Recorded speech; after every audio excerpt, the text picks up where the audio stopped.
안녕하세요. 강의연구소 대표 전아름입니다. 오늘은 고민 챕터의 마지막 영상인데요. 우리가 강의를 한다고 생각하면 보통 1시간이나 2시간 강의 생각을 하죠.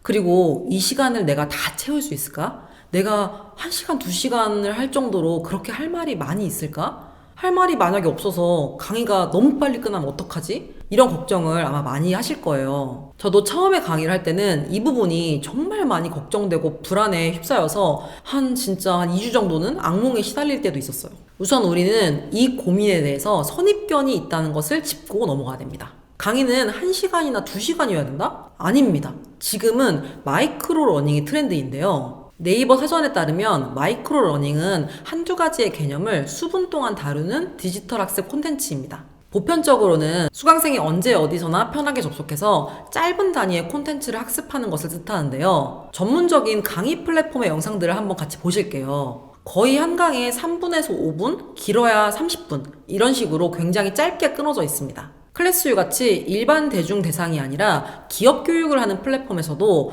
주로 10분에서 15분 정도의 짧은 강의들이 주를 이루고 있는데요. 온라인뿐 아니라 세상을 바꾸는 시간이란 세바시 같은 오프라인 강의에서도 15분 정도의 강의가 주를 이루고 있죠. 사람들이 딱 집중해서 소화할 수 있을 정도의 짧은 강의를 하는 것이 트렌드를 넘어서 이미 대세가 되었어요. 그래서 우리는 강의를 할 때 처음부터 1시간, 2시간 강의를 만들어야 된다는 생각을 버려야 됩니다. 우선 딱 15분 강의를 만든다고 생각을 해보시고요. 그리고 그것을 4번을 반복해서 만들면 1시간짜리 강의가 완성이 되는 거예요. 하지만 마이크로 러닝으로 짧은 강의를 기획할 때는 꼭 기억해야 되는 기준이 있어요. 우리가 유튜브 영상을 볼 때 10분, 15분은 생각보다 길고 좀 지루하게 느껴질 수 있지만 말을 하는 사람 입장에서 10분, 15분은 생각보다 굉장히 짧은 시간이에요. 자기소개하고 부연 설명을 조금 하면 이미 그 10분, 15분이 다 끝나버립니다. 그래서 짧은 강의는 정확히 내가 말을 하고 싶은 꼭지를 딱 한 개만 잡아서 그 한 개에 집중해서 설명을 해야 됩니다. 짧은 강의에 너무 많은 꼭지를 담으려고 하면 그냥 목차를 쭉 읽다가 끝나는 것처럼 아무것도 남지 않고 끝나는 시간이 될 수가 있어요. 그리고 여러분이 딱 한 꼭지만 15분 강의를 만들어야지 이렇게 생각을 하고 준비를 했는데 준비를 하다 보니까 진짜 한 꼭지만 제대로 집중해서 내용을 준비했는데도 15분이 넘어간다? 그러면 굳이 15분의 시간을 다 맞추려고 억지로 이렇게 잘라내거나 이렇게 우겨 넣지 마시기 바랍니다. 모든 강의 내용이 다 마이크로 러닝에 적합한 것은 아니기 때문에 강의 시간을 충분히 늘려서 준비를 하시면 돼요.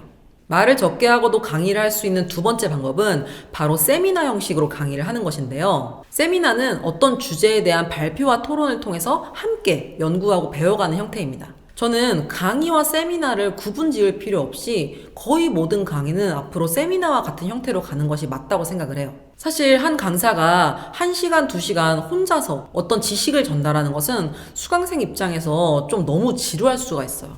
일방적으로 듣기만 하는 강의가 아니라 그 강의를 들으면서 나에게 적용을 해보고 또 그것을 나누면서 더 다양한 사례와 피드백을 공유하는 게 훨씬 더 와닿고 풍부한 강의가 될 수 있습니다. 한번 블로그로 부수익을 얻는 주제로 강의를 한다고 가정을 해볼게요. 보통 이런 주제의 강의를 하면 왜 블로그를 해야 되는지, 어떤 카테고리를 정해야 되는지, 처음에 어떤 글을 써야 되는지, 꾸준히 쓰려면 어떤 아이디어를 생각해야 되는지, 좀 더 조회수를 늘리려면 어떻게 해야 되는지, 체험단이나 광고를 붙이는 방법 등 이런 커리큘럼으로 진행이 되고 강사님이 일방적으로 본인이 아는 지식을 최대한 열심히 정리를 해서 쭉 전달을 하실 거예요. 그런데 만약 제가 이 주제로 강의를 진행한다면 저는 이렇게 할 것 같아요. 우선 체험단, 유료 포스팅 발행, 쿠팡 광고, 공구, 애드포스트 등 블로그로 부수익을 얻을 수 있는 모든 방법을 먼저 알려줄 것 같아요.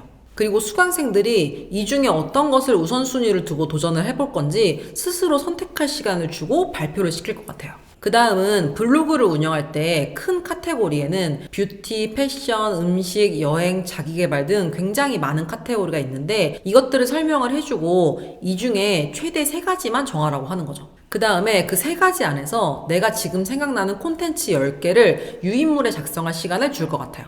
그리고 그 다음은 블로그를 쓸 때 제목, 사진, 글, 태그 이런 걸 어떻게 활용해야 되는지를 알려주고 그 자리에서 한 개를 바로 작성을 해보도록 하는 거죠. 그리고 제가 그것을 하나씩 보면서 피드백을 다 줄 것 같아요.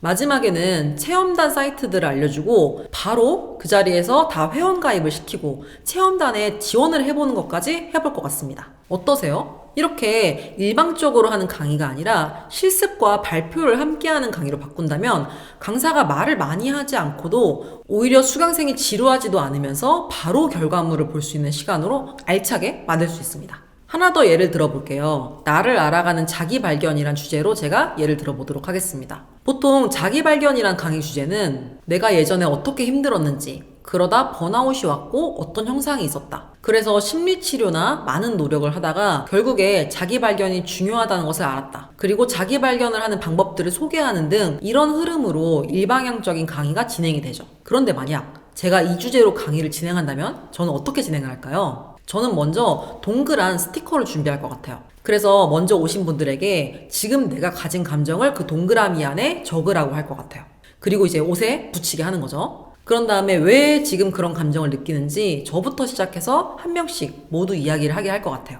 그리고 저는 이렇게 말을 하겠죠. 여러분, 자기 발견은 대단히 어려운 것이 아닙니다. 지금 나에 대해서 알아가는 것인데요. 하지만 우리는 너무 바쁘게 살고 있기 때문에 내가 어떤 감정인지, 그리고 내가 어떤 사람인지 들여다볼 시간이 없어요. 그래서 지금 이 시간만큼은 내 스스로에게 집중하는 시간을 한번 같이 가져보도록 하겠습니다. 이런 식으로 저는 할 것 같습니다. 그래서 자기 발견의 중요성에 대해서 제가 100마디 말을 많이 하는 것보다 자연스럽게 스스로 인지를 할 수 있도록 제가 구성을 하는 거죠. 그리고 평소에 내 스스로에게 물어보지 못했던 질문이 가득한 유인물을 작성하게 할 것 같아요. 내가 좋아하는 건 뭐고, 싫어하는 건 뭐고, 뭘 도전했고, 어떤 걸 실패했고, 또 어떻게 살고 싶은지, 지금 현실은 어떤지 등 이렇게 많은 질문에 대해서 스스로 답을 하면서 나 자신을 돌아볼 수 있도록 만드는 거죠. 강의 마지막에는 이렇게 작성했던 것들을 통해서 나는 어떤 사람인지 나 사용 설명서를 한번 만들어 보고 그걸 발표하도록 해보는 거예요.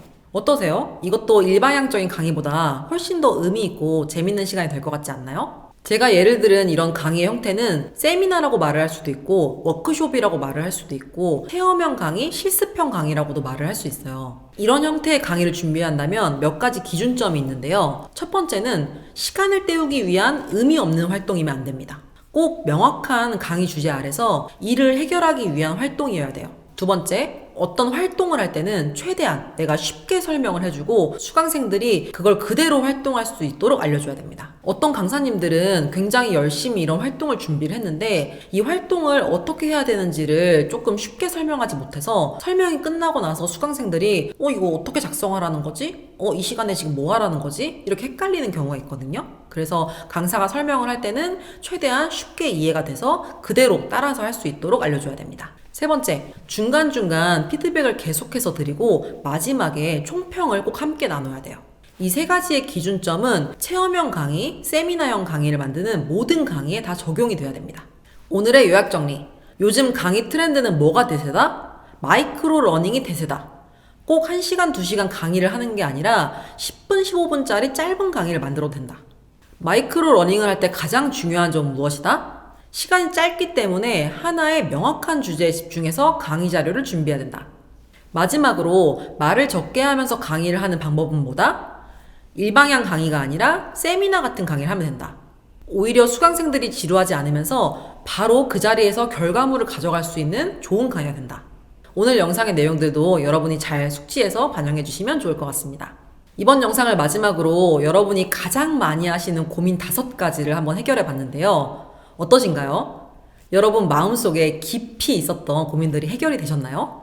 혹시나 해결이 안 되셨다면 주문을 외우는 것처럼 자기 전이나 이동을 하실 때 고민 챕터의 영상들을 계속해서 반복해서 시청해 보시면 좋을 것 같습니다. 그리고 다음 영상부터 제 가이드에 따라서 여러분이 열심히 강의를 만드신다면 이 영상을 보시는 모든 수강생분들은 정말 당당하게 자신감 있는 강의를 하실 수 있을 거라 믿습니다. 자, 우리 이제 다음 영상부터는 돈이 되는 강의 주제를 한번 찾아볼까요?